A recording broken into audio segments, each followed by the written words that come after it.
கொடுக்கப்படுகின்ற இந்த 6000 ரூபாய் அவர்களுடைய துணிகளை துவைப்பதற்குரிய ரிங்ஸோ வேண்டுவதற்கு கூட காணாதென்று தான் நான் சொல்லுவேன்.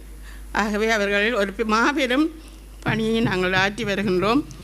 என்னை போன்ற அநேக ஆசிரியர்கள் கடமையாற்றி எந்த விதமான உதவியும் இன்றி இன்று வீடுகளில் இருக்கின்றார்கள். ஆகவே அவர்களுக்கு உங்களால் இயன்ற வாழ்வாதார உதவிகளை அமைச்சர்கள் பெற்றுக் கொடுத்தால் மிக உதவியாக இருக்கும். அவர்கள் சார்பிலே நான் இதை கேட்டு நிற்கின்றேன்.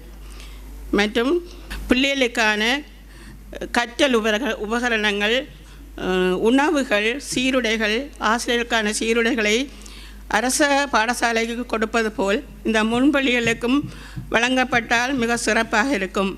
இந்த முன்பள்ளியானது ஒரு நாட்டு மேடை போல் இங்கு காணப்படுகிறது. எங்களிடம் குழந்தை மாணவர்கள் விடுவார்கள். அது பலதரப்பட்ட சூழலில் இருந்த பிள்ளைகள் வருவார்கள். குடும்ப பாதிப்பு, வறுமை, கஷ்டம், கண்ணீரோடு அந்த பிள்ளைகள் வருகின்ற போது அந்த பிள்ளைகளை நாங்கள் இனங்கண்டு அவர்களை நாங்கள் வழிநடத்துகின்றோம்.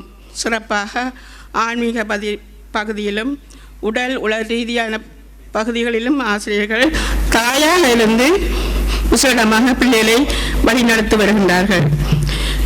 இப்படி பெரிய காரியங்களை செய்கின்ற ஆசிரியர்களுக்கு உங்களால் இயன்ற உதவிகளை கொடுத்து நாட்டிலே நல்ல பிரஜைகளை உடல் உளவு ஆன்மீக ரீதியிலே வளர்கின்ற சிறுவர்களை வழிநடத்துகின்றவர்களுக்கு உங்களால் இயன்ற உதவிகளை செய்து அவர்களை